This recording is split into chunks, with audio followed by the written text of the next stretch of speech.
எப்படி நாம் இறைவனை நிந்திப்பவர்களாக இருந்தோம்? ஓம் சாந்தி. நாம்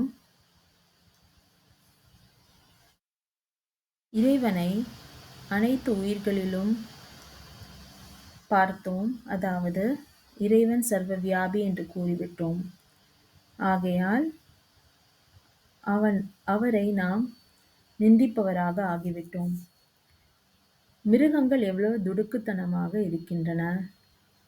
நாய்கள் மற்றும் குரங்குகள் அதை யாராவது சிறையிலிட்டு வளர்த்து விட்டால் அது எப்படி குஷியில் நடனமாடுகின்றது. அது கூட சீர்திருத்தப்பட்டுவிட்டது. ஆகையால் மனிதர்கள் மிருகங்களை சீர்திருத்துகிறார்கள். இறைவன் மனிதர்களை சீர்திருத்துகிறார்.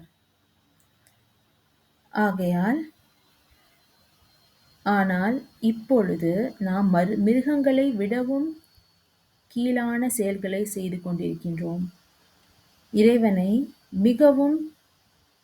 அதைவிட மிகவும் கீழான செயல்களை செய்பவராக காட்டியுள்ளனர். அதாவது அவரை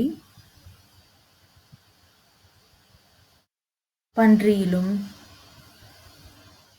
ஆமையிலும் மற்ற மனிதர்களிலும் அவர் இருக்குமாறு நாம் கூறிவிட்டோம்.